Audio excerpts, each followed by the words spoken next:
The problem with these books is that they attempt to provide a recipe for challenges that have no recipes. There's no recipe for really complicated dynamic situations. There's no recipe for building a high-tech company. There's no recipe for leading a group of people out of trouble. And there's no recipe for making a series of hit songs. There's no recipe for playing NFL quarterback. There's no recipe for running for president.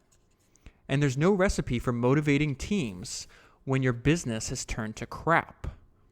That's the hard thing about hard things. There is no formula for dealing with them. Nonetheless, there are many bits of advice and experience that can help with the hard things. I do not attempt to present a formula in this book.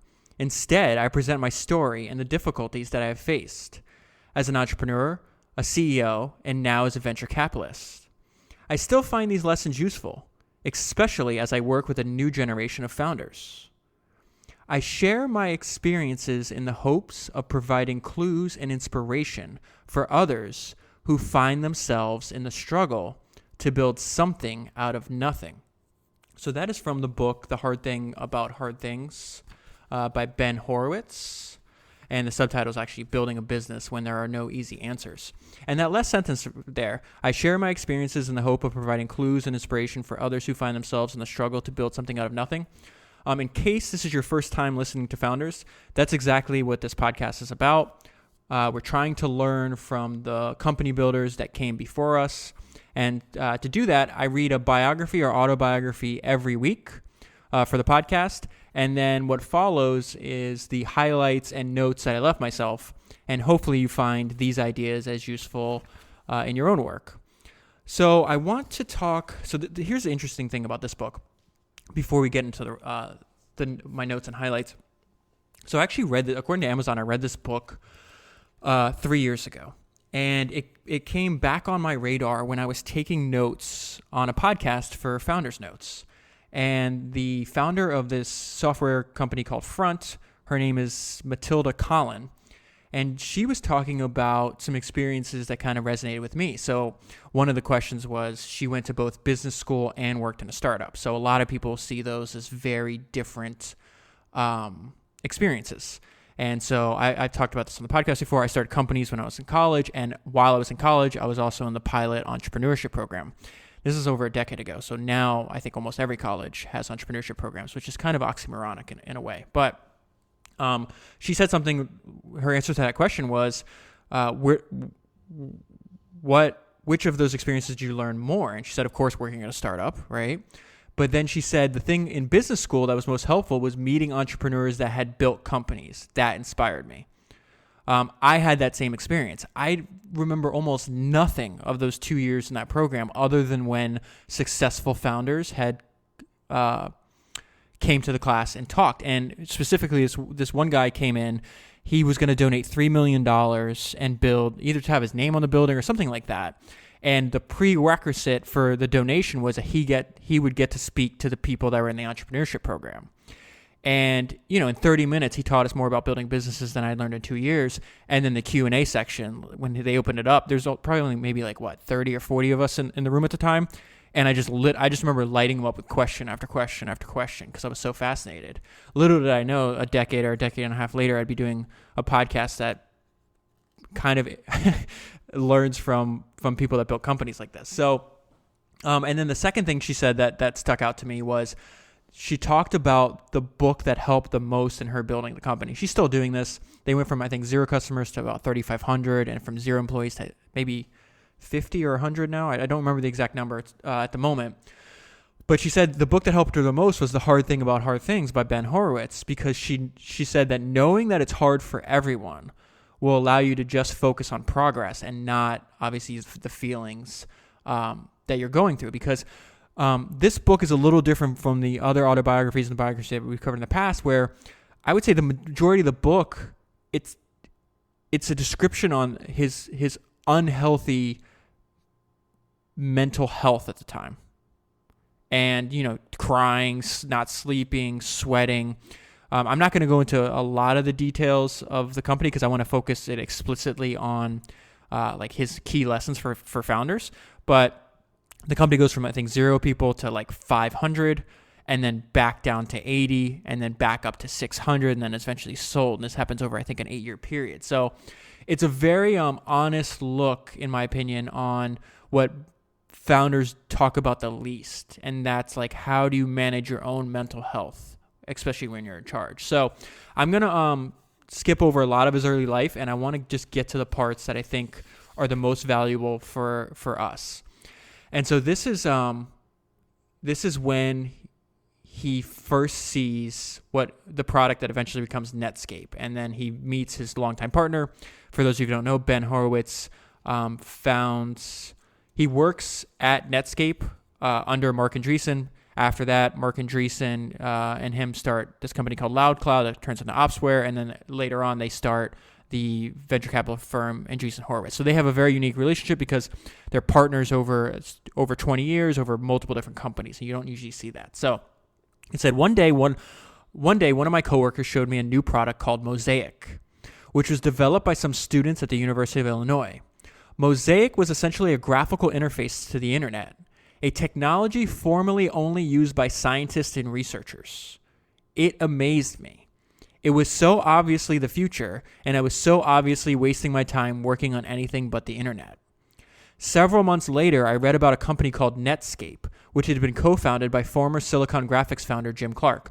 Longtime Founders listeners will know who Jim Clark is. I did a podcast on him maybe 6 months ago. I don't exactly know. It was based on Michael Lewis's great book called The New Thing.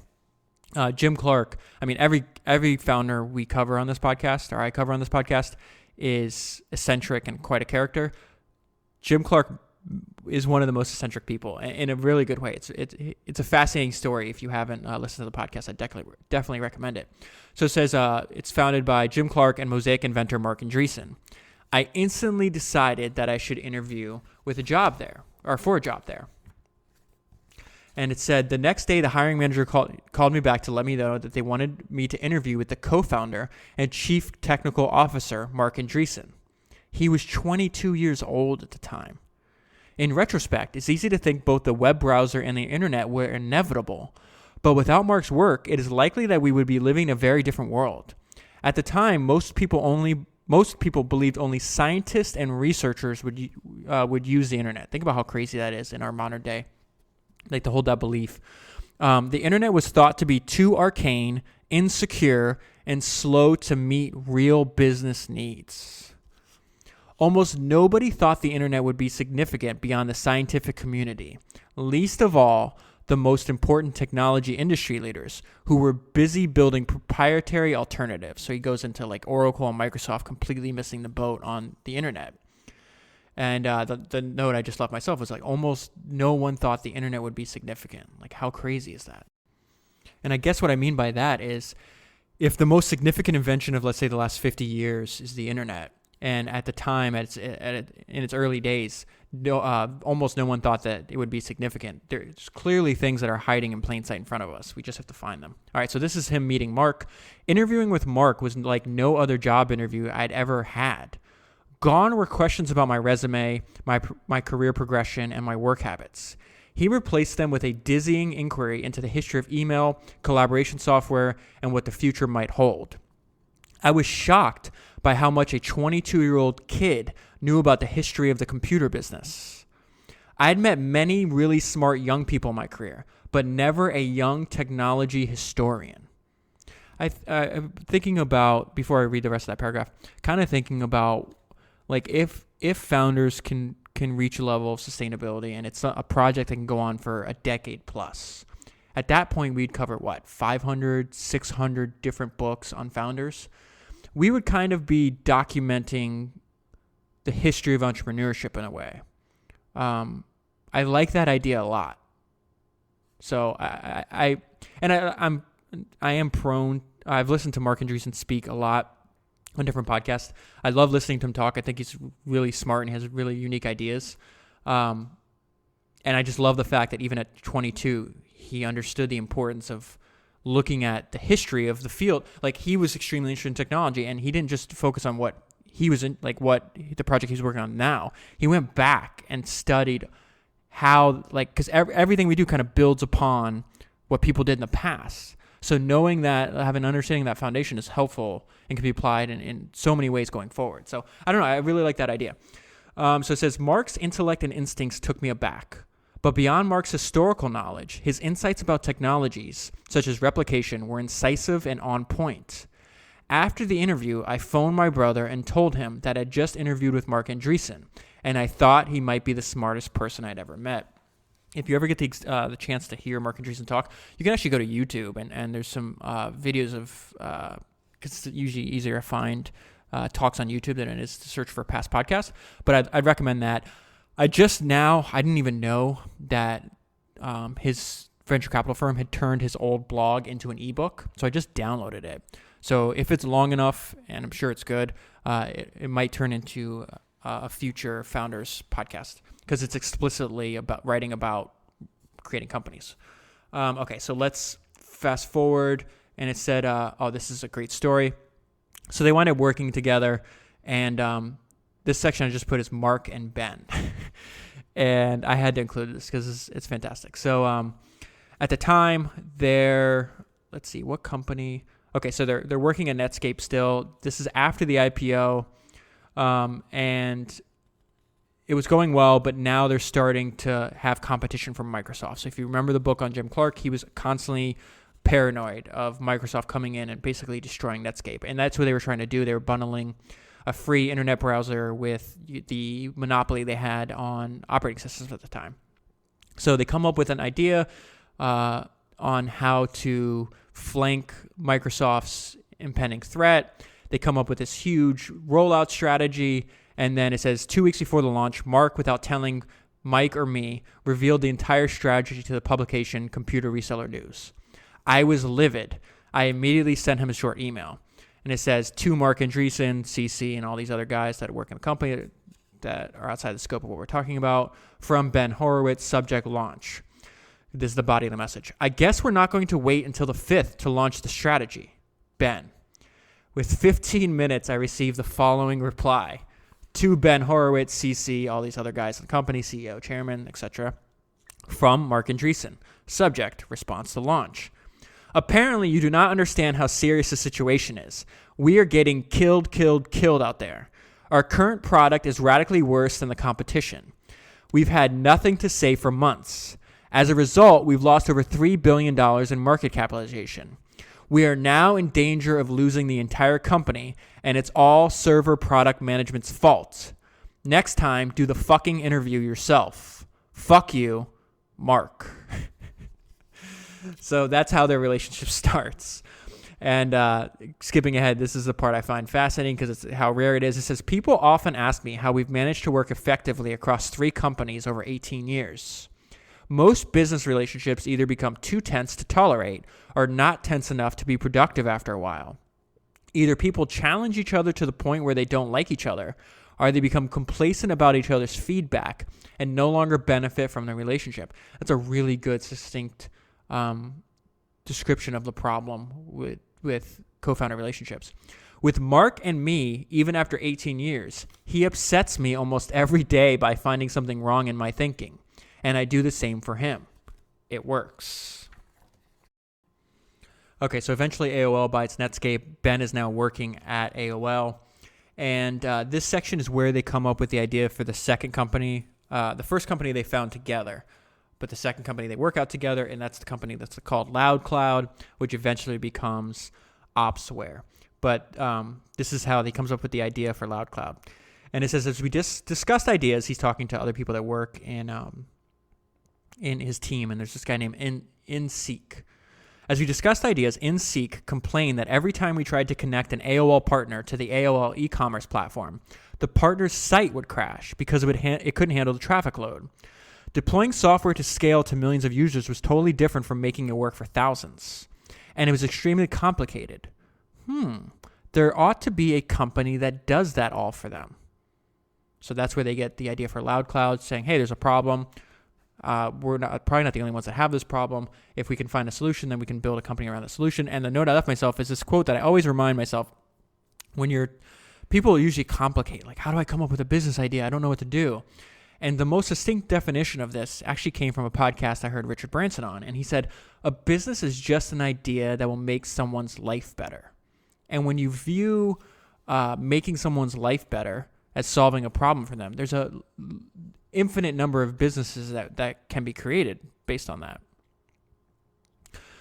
So they're building Loudcloud in a rather interesting time period. This is right before the .com burst. And so after I read this book, but before I recorded this podcast, I started I do extra research, and I was just listening to Ben Horowitz talk on all kinds of different speeches and interviews he was given. He has given, sorry.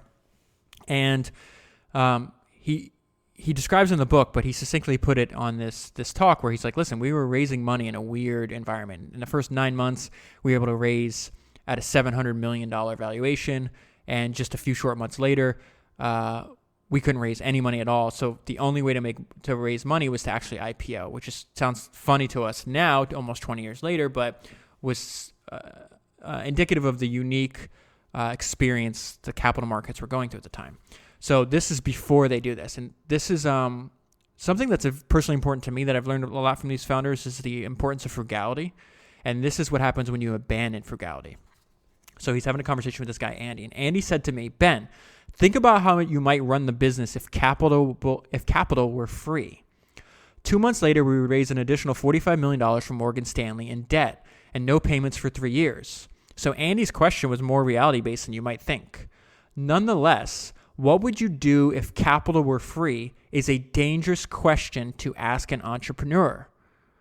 The thinking this question leads to can be extremely dangerous. And they talk about their experience, how people usually think, if I had more money, I'd be more successful. And usually the companies that start with almost no money, and they have to be creative because of the constraints of having having no money lead to. It leads to more creative solutions. That's basically what I'm trying to say. Okay, so skipping ahead. Oh my goodness, I left a lot of notes on this. Next page. Okay, so it talks about with nearly 300 employees and very little cash left, I felt like I was going to die. So again, I don't think take notes on most of this, but it's amazing how frank he is with his feelings at the time. And he said, during this time, I learned the most important rule of raising money privately. Look for a market of one. You only need one investor to say yes. It's best to ignore the other 30 who say no. So some of the notes I left myself is this applies to your business as well. There will always be more people not buying what you're selling than buying. Some founders only focus on the negative, people who don't like the product, instead of those that do. So what this came from is I saw this thread the other day where this guy he started something new. He publicized it, try to get feedback, and he got some people liked it, and then some people didn't like it. And a few days later, he gave up on the idea, and he said he gave up on the idea because the negative feedback got him down in the dumps. And I think that's the exact wrong conclusion that he should have focused on. He should focus on the people that actually like what liked his product for what problem it solved for them. And so what I was thinking, I was like, think about even the most successful products in the world. There's always going to be more people that don't purchase them than do. Look at Facebook, which has 2 billion users. Personally, not a fan, but 2 billion. So there's 5 billion users on the internet right now. That means more people that are on the internet are not using the product than are. Apple, again, there's a couple 100 million people using their devices, but there's 7 billion people on the planet. Like there's all kinds of. My point being is there's never been a product ever invented that you're going to have more people that like it than don't like it. And I don't mean they explicitly say I don't like it, but they're implicitly saying it by not purchasing the product. So I don't know. I don't think I said that in the most clear manner, but the point I'm trying to make is just focus on the people that like your product and then find more people that like the product. Negative, as we've talked about on almost every podcast, like negativity towards what you're doing is inevitable. You can't let it bother you. Oh, and I love this quote. This is another, again, this is why I don't know. I just really like the way Mark talks and thinks. And so they're having all these problems. They're about to lay off people, and they're having this conversation. It says, Marc Andreessen attempted to cheer me up with a not-so-funny at the time joke. And this is Mark now. It says, do you know what the best thing about startups? And Ben replies, what? Mark says, you only ever experience two emotions, euphoria and terror. And I find that lack of sleep enhances them both. I don't know. I chuckle when I hear that. Okay, so this part kind of reminds me of when we talked about Pixar, how Pixar had to go from, they struggled so long. So Loudcloud went from hardware to software. So Loudcloud, and we're going to see how they make that decision. But this is very similar to when Pixar was first started. They were selling like a really expensive computer. And I don't remember, it was like $150,000. I forgot what the exact amount the machine was. And they had no success. And so then they realized, hey, why not, if we're going to fail, we might as well fail doing what we really want to do, which is actually create make the first computer animated movie. So the note I left myself is sometimes to find the solution, you have to ask yourself a different question. And you're going to see an example of Ben doing this, which leads to a very successful outcome for him. So it says, in fact, they were thinking about merging Loudcloud with this company Data Return. And then he realizes, oh my God, this is just not going to work out. He says, in fact, looking at Data Return's business made it crystal clear to me that Loudcloud would probably not end well. Some things are much easier to see in others than in yourself. I tried to make myself feel better by asking, what's the worst thing that could happen? The answer always came back the same. We'll go bankrupt. I'll lose everybody's money, including my mother's. I'll have to lay off all the people who have been working so hard in a very bad economy. All of the customers who trusted me will be screwed, and my reputation will be ruined. Funny, asking that question never made me feel any better. Then one day, I asked myself a different question. What would I do if we went bankrupt? The answer that came up with surprised me. I'd buy our software, Opsware, which runs in Loudcloud, out of bankruptcy and start a software company. Opsware was the software that we'd written to automate all the tasks of running the cloud, provisioning servers and networking equipment, deploying applications, recovering the environment in case of disaster, and so forth. Then I asked myself, is there a way to do that without going bankrupt? So at this point, he has to lay off a bunch of people. They sell the Loudcloud business to EDS. And the lesson that's on this page mirrors the one that, if you listen to the Walt Disney podcast I did a few weeks ago, how he kept two inept people, inept writers on staff, because he said they'd always do it the wrong way. And once he saw how what the wrong way to do something was, that would in turn help him find the right way to do it. So they're unclear about how they're going to build the software program. And so he says, as painful as it might be, I knew that we had to get into the broader market in order to understand it well enough to build the right product. Paradoxically, the only way to do that was to ship and try to sell the wrong product. We would fall on our faces, but we would learn fast and do what we needed to survive. Okay, so skipping ahead, he has another unique way to solve a huge problem. So at the time, most of their revenue, 90% of the revenue is coming from this $20 million a year contract with EDS. So they sell Loudcloud to EDS, and then they also have an agreement with EDS that you're going to pay us $20 million a year to use our software. The software winds up being buggy, so the guy in charge, this guy named Frank, wants to cancel the contract. If he cancels the contract, Opsware is basically dead on its feet. It's too fragile and new to survive this. So he tasks one of his employees, Anthony, with finding out while they're fixing the bugs. They have 60-day window to fix the bugs. They also want to find out what Frank really likes. And let me just read this part to you. And it says, this is a quote from Anthony. It says, the exciting value is Tangram. Ben says, what? Anthony says, Tangram. EDS uses a product from a company called Tangram that inventories their hardware and software. Frank absolutely loves it, but the purchasing guys are going to force him to switch to the equivalent Computer Associates product because it's free as part of EDS settlement with CA. Frank hates the CA product. Frank is getting screwed again. Ben says, so what can we do? And Anthony says, if Tangram can come free with Opsware, then Frank will love us. Ben's like, that sounds economically impossible. If we buy the licenses from Tangram and give them to EDS, That will be a colossal expense. We'll never be able to describe this to Wall Street. Anthony says, you asked me what EDS really wanted. They really want Tangram. And Ben says, got it.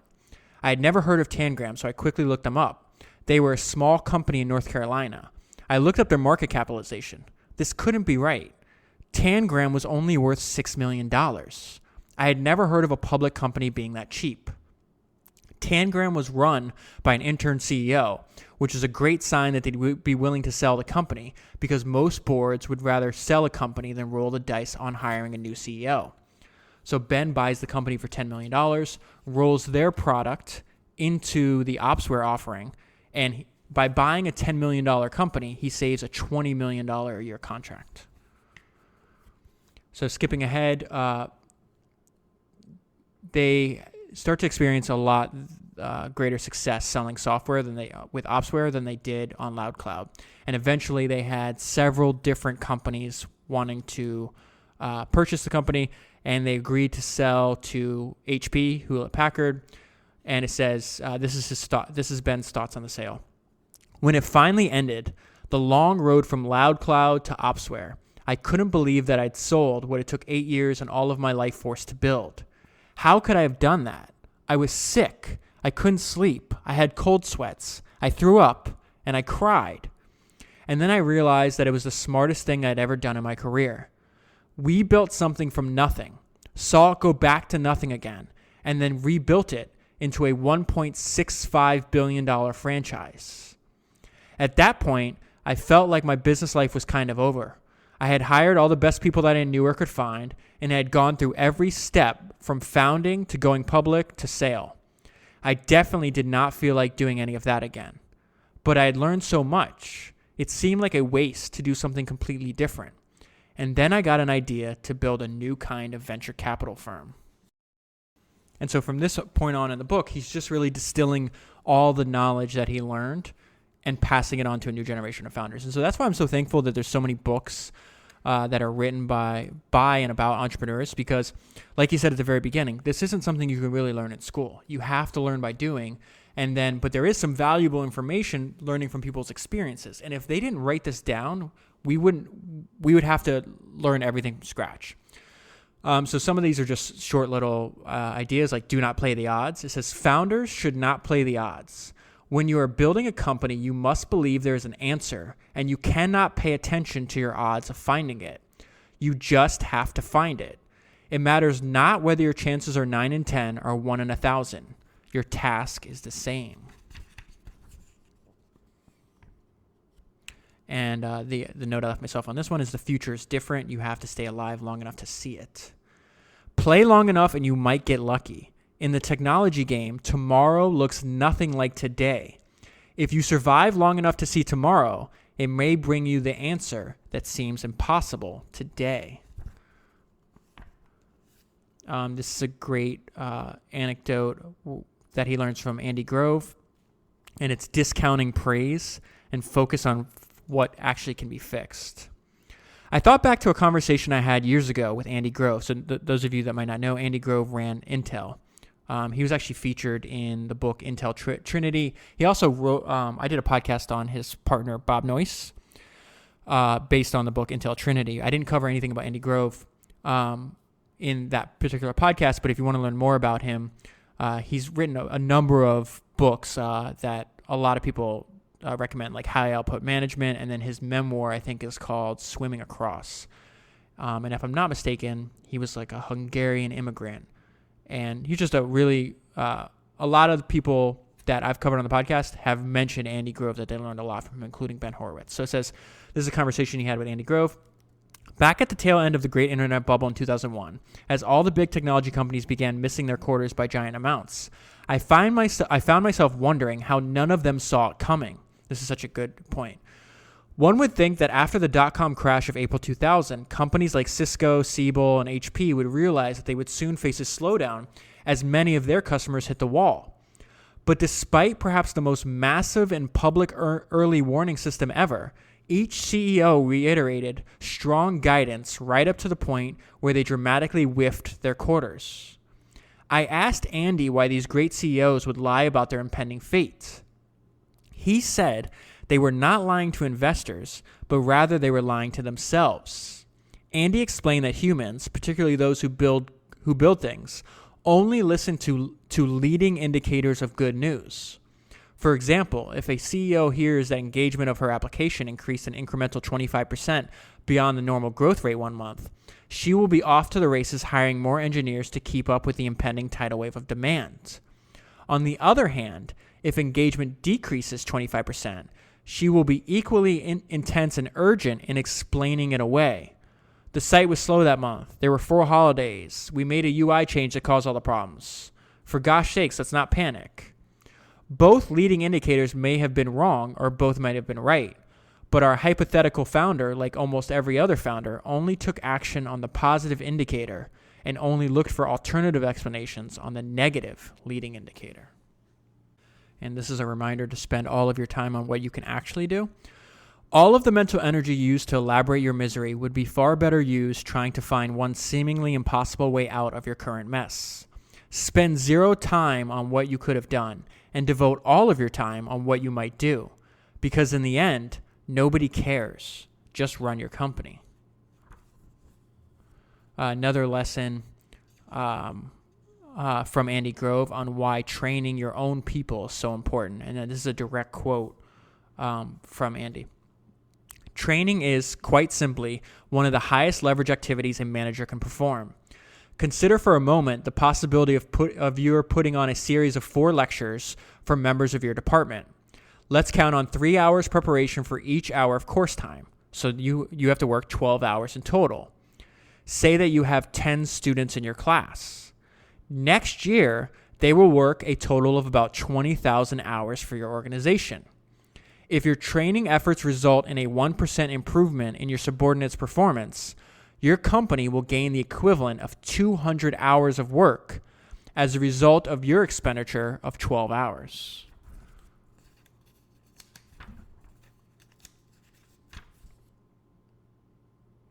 He has a lot of examples of the difference between large company executives and founders. I always love the contrast, so here's one of them here. The most important thing to understand is that the job of a big company executive is very different from the job of a small company executive. When I was managing thousands of people at Hewlett-Packard after the sale of Opsware, there was an incredible number of incoming demands on my time. As a result, I spent most of my time optimizing and tuning the existing business. Most of the work that I did was incoming. Most skilled big company executives will tell you that if you have more than 3 new initiatives in a quarter, you are trying to do too much. As a result, big company executives tend to be interrupt-driven. Now, he's going to contrast this with the founder, and I think this is key to why a lot of small, more responsive companies have a huge advantage over environments like he's describing at HP. In contrast, when you're a founder, nothing happens unless you make it happen. In the early days of a company, there is no inertia that's putting the company in motion. Without massive input from you, the company will stay at rest. Oh, so the note I left myself is this is an example of why I say it is a good idea to collect ideas. There's different ways to be right. So it says it has to do with titles. And the interesting part is, should your company make vice president the top title, or should you have chief marketing officers, chief revenue officers, chief people officers, etc.? There are 2 schools of thought regarding this, one represented by Marc Andreessen and the other by Mark Zuckerberg. Andreessen argues that people ask for many things from a company: salary, bonus, stock options, span of control, and titles. Of those, title is by far the cheapest, so it makes sense to give the highest titles possible. The hierarchy should have presidents, chiefs, and senior executive vice presidents, etc. If it makes people feel better, let them feel better. Titles cost nothing. And then it says, at Facebook, by contrast, Mark Zuckerberg purposely deploys titles that are significantly lower than the industry standard. Senior vice presidents at other companies must take title haircuts down to directors or managers at Facebook. Why does he do this? First, he guarantees that every new employee gets re-leveled as they enter his company. In this way, he avoids accidentally giving new employees higher titles and positions than better performing existing employees. This boosts morale and increases fairness. Second, it forces all the managers of Facebook to understand and internalize Facebook's leveling system. which serves the company extremely well in their own promotion and compensation processes. Next, he finds that business people often carry inflated titles versus their engineering counterparts. While he recognizes that big titles help them out externally with getting meetings, he still wants to have an organization where the product people and engineers form the cultural core. So he strives to keep this in check as well. So that's just a reminder to you that two people that are successful in their own right can arrive at vastly different conclusions and still both be correct for their particular situation. So this is something that's fascinating. It's funny how these two things are kind of blurring together now. Because when I read this book, I thought of these notes I took for Founders Notes, and it was a interview with Paul Graham, the founder of Y Combinator, he told this story that I really resonated with me. And he's like, when we first started out, we thought that the most important trait for a person to have, if you want to predict whether their company will be successful or not, was intelligence.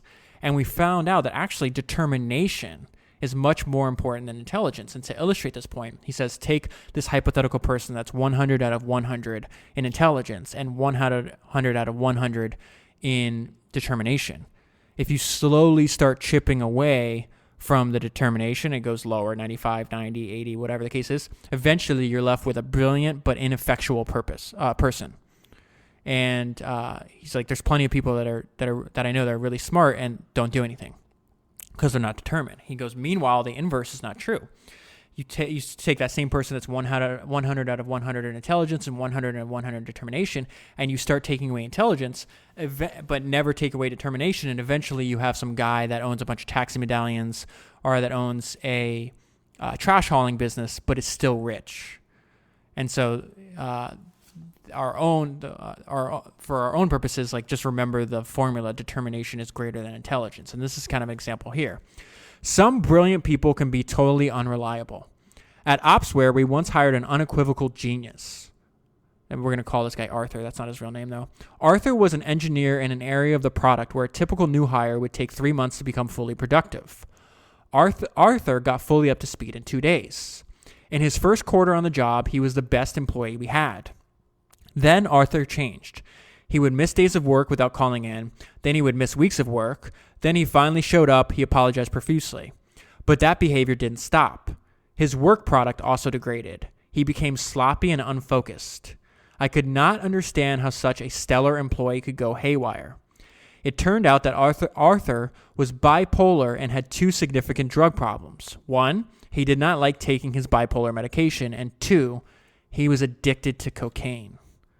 So this brilliant person, unfortunately, was addicted to cocaine, wasn't taking his medication, and wind up not lasting at the company. Moving ahead, this next note is your culture should be unique, and his idea that using shock to create behavioral change. So when employees come from one organization into your organization, a good way so they understand how different you are is to use shock. And so shock is a great mechanism for behavioral change. And he uses a few examples. I only pulled one out because I love it. Desks made out of doors. Very early on, Jeff Bezos envisioned a company that made money by delivering value to rather than extracting value from its customers. In order to do that, he wanted to be both the price leader and customer service leader for the long run. You can't do that if you waste a lot of money. Jeff could have spent years auditing every expense and rating hell on anybody who overspent. But he decided to build frugality into his culture. He did it with an incredibly simple mechanism. All desks at Amazon would be built by buying cheap doors from Home Depot and nailing legs to them. These door desks are not great ergonomically, nor do they fit with Amazon's market capitalization. But when a shocked new employee asks why she must work on a makeshift desk constructed out of random Home Depot parts, the answer comes back with withering consistency. We look for every opportunity to save money so that we can deliver the best products for the lowest cost. If you don't like sitting at a door, then you won't last long at Amazon. This is another great concise thought, and it's about hiring for strength, not for a lack of weakness. Perhaps the most important thing I learned as an entrepreneur was to focus on what I needed to get right and stop worrying about all the things that I did wrong or might do wrong.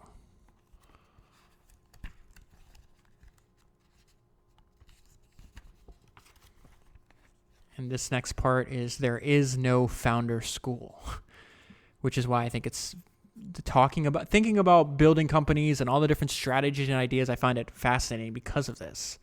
There's nowhere we can go that's going to teach us this. We have to, in that sense, you're almost like mini explorers. So the first problem is that everybody learns to be a founder by being a founder. No training as a manager, general manager, or in any other job actually prepares you to run a company. The only thing that prepares you to run a company is running a company. This means that you will face a broad set of things that you don't know how to do that require skills you don't have. Nevertheless, everybody will expect you to know how to do them because, well, you are the founder. And so we talked about a few minutes ago how determination is more important than intelligence in building companies. That's not to say, you shouldn't try to be as smart as possible, of course. It's just saying if you had to rank them, that's where they would rank. So this is another example of determination, or another way, I guess, to put that is perseverance. And he says, as founders, there will be many times when you feel like quitting. I have seen founders try to cope with the stress by drinking heavily, checking out, and even quitting. In each case, the founder has a marvelous rationalization about why it was okay for him to punk out or quit. But none of them will ever be great founders. Whenever I meet a successful founder, I ask them how they did it. Mediocre founders point to their brilliant strategic moves or their intuitive business sense or a variety of other self-congratulatory explanations. The great founders tend to be remarkably consistent in their answers. They all say, I didn't quit.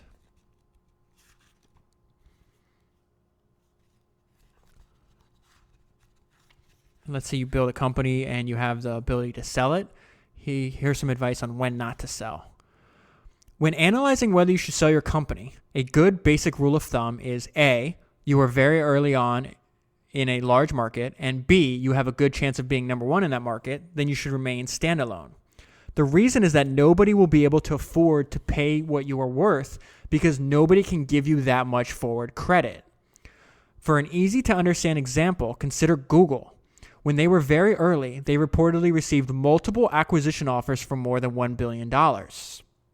These were considered very rich offers at the time, and they amounted to a gigantic multiple. However, given the size of the ultimate market, it did not make sense for Google to sell. In fact, it didn't make sense for Google to sell to any suitor at any price that the buyer would have paid. Why? Because the market that Google was pursuing was actually bigger than the markets than all of the potential buyers owned, and Google had built a nearly invincible product lead that enabled them to become number one. So, in other words, they couldn't afford to buy the company because the market that they created is much larger than any company could actually afford to pay Google.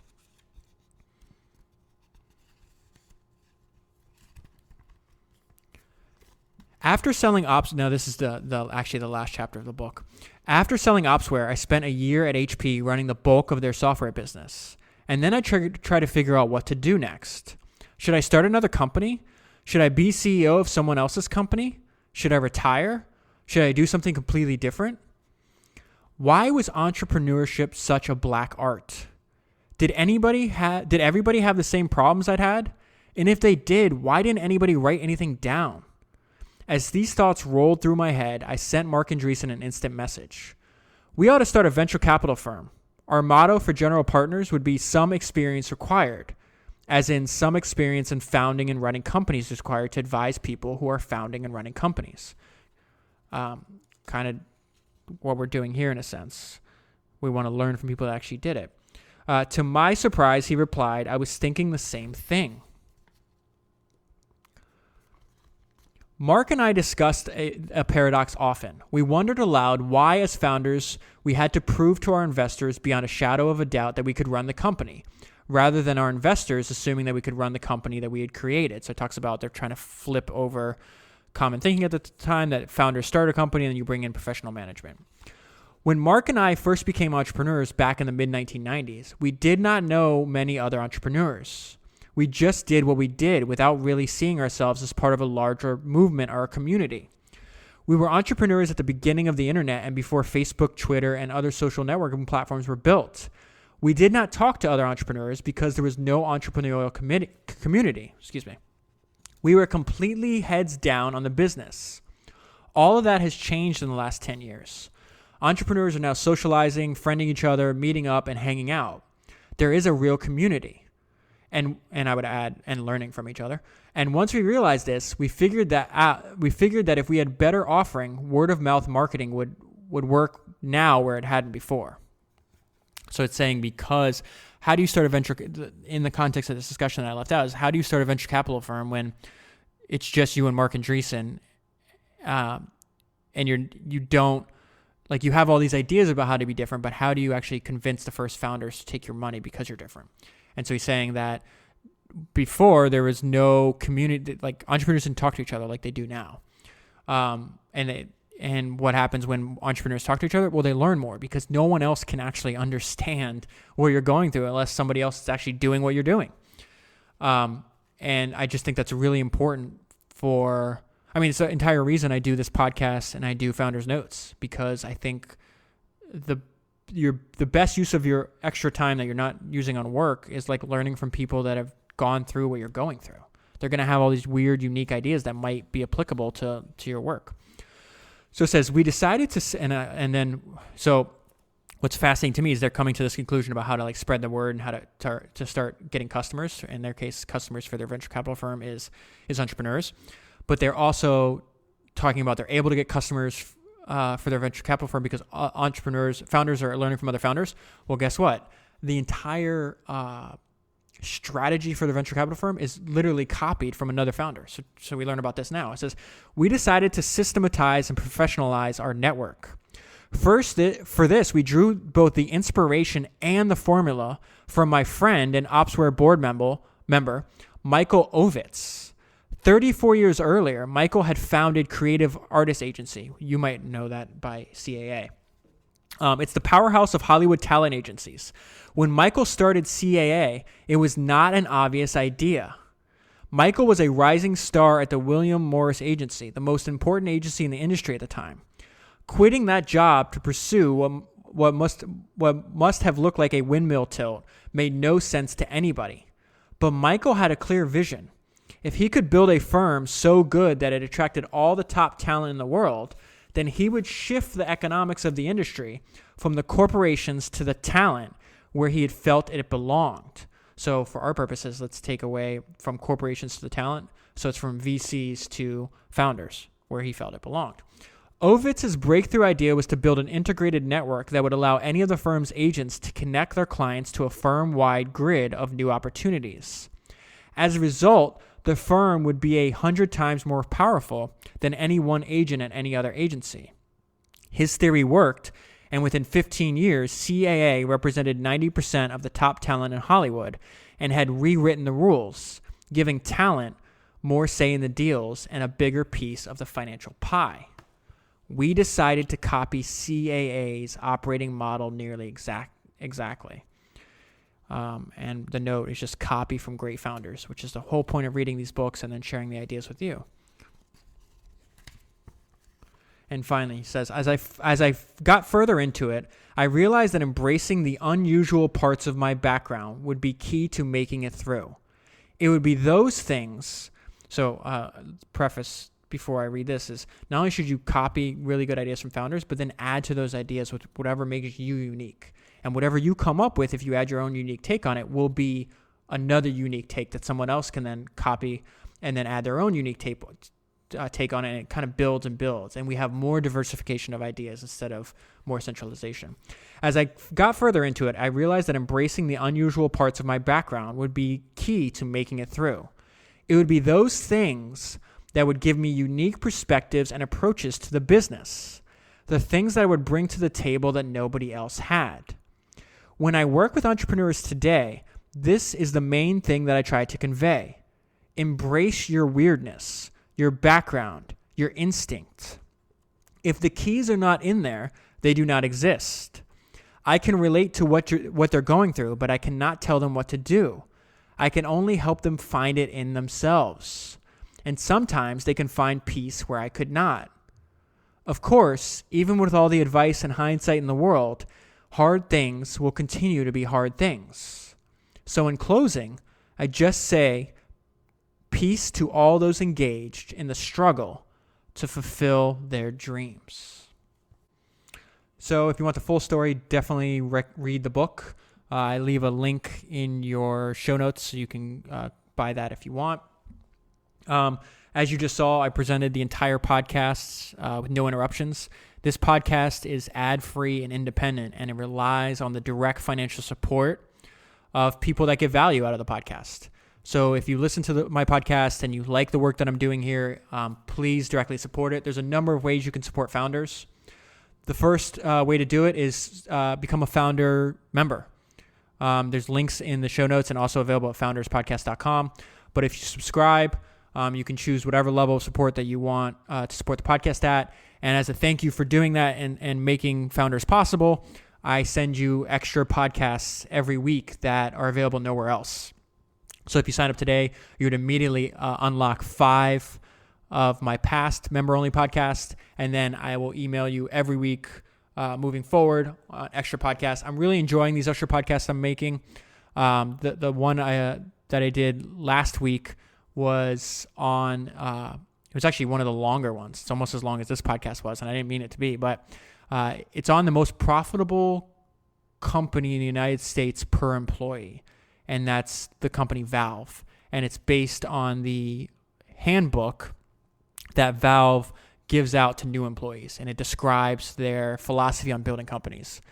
And so I loved all the unique ideas that the founder Gabe Newell has in terms of how do you design a company given all the technology today, and like what does that structure look like. So in any case, all the podcasts, the extra podcasts I make, I think there's valuable lessons in all of them, and I am really enjoying being able to experiment with different formats. The second way you can help the podcast, something I talked about last week that I'm super excited about. You heard me mention it a couple times on this podcast, because not only am I reading the books, but I'm also, every week I listen to entrepreneurs and founders speak. And so that's Founders Notes. Founders Notes is a service I created where I listen to hours of interviews and speeches by founders every week. I pull out the key ideas and then I email them to you every Sunday. And there's no fluff. There's a high level of signal and no noise. It's just the best ideas they have, because the tagline is know what other founders are thinking. And if you're listening to this podcast, I think that you agree that knowing what other founders think, especially about building companies, can be valuable, because we can learn so much faster and then apply those own lessons and experiment with them in our own lives. So please think about signing up. It's something I'm really, really proud of so far, and I really, really love.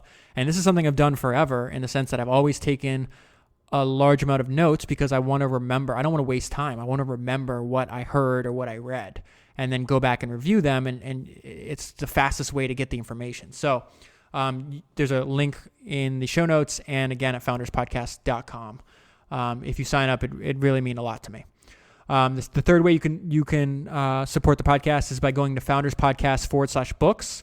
You'll see every single book that I've read so far for this podcast. I think it's up to 40 now, including next week's book. So by the time you hear this podcast, I would have already selected the next book I'm going to do. So if you want to see what next week's podcast is going to be about early, you can go to founderspodcast.com/books and buy any book that you like, or buy a bunch of them.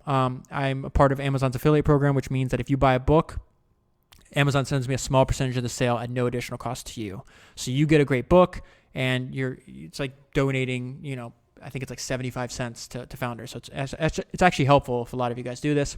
If you would prefer to listen to the book instead of read, I have a link in the show notes and at founderspodcast.com where you can get 2 free audiobooks. That link, if you're interested, though, you have to use it, because I think it expires in December. It's not an offer that I don't think that offer is around all the time. And then the last way, which is super important and something I apologize that I haven't mentioned earlier. So I do extra podcasts for people that leave reviews, screenshot the review, and email it to me. So if you like this podcast, you leave a 5-star review, you take a screenshot, email it to foundersreviews@gmail.com. And if you want to check to make sure you have the email address correctly, it's also in the show notes. And I'll reply back with podcasts that I create exclusively for people that have left reviews. Now, here's the problem. A lot of you guys are listening in apps that don't have they don't have a review system. So like Overcast, for example, which is a very popular podcast app for people that listen to this podcast.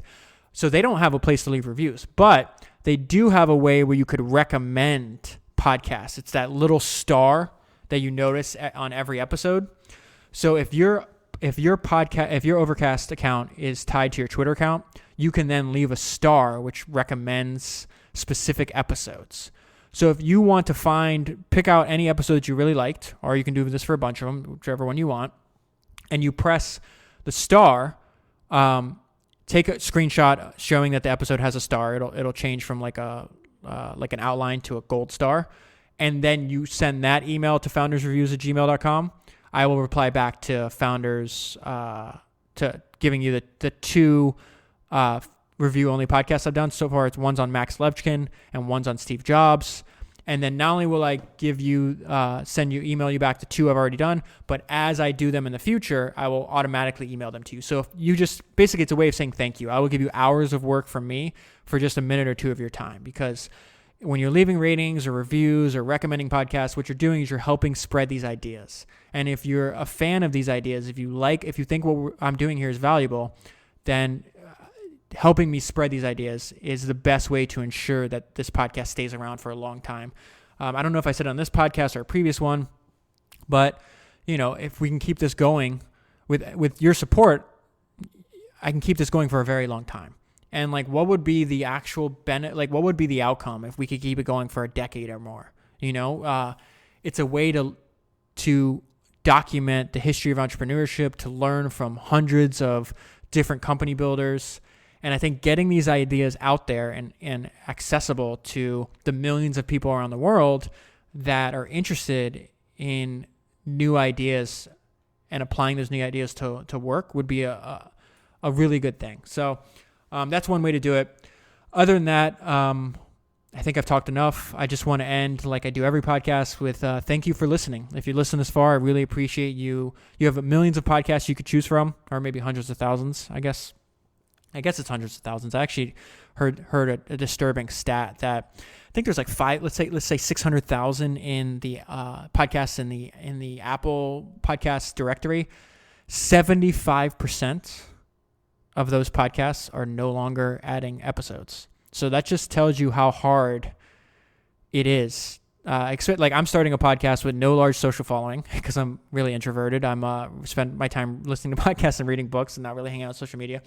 And I'm not part of a podcast network. So what you're seeing now is a lot of people are starting podcasts because they want to do them advertising based, and there's high CPM if you can build an audience that way. They're usually they're well known in another domain, and if they're not well known in another domain, like you see a lot of YouTubers now jumping to podcasts, then they are able to hook up with a podcast network, which kind of helps you grow an audience because every single podcast in that network will publicize the fact that your podcast exists. So anyways, I want to say thank you because you have hundreds of thousands of podcasts to choose from. 75% of those no longer updating, which would be a terrible travesty. I don't want to happen here.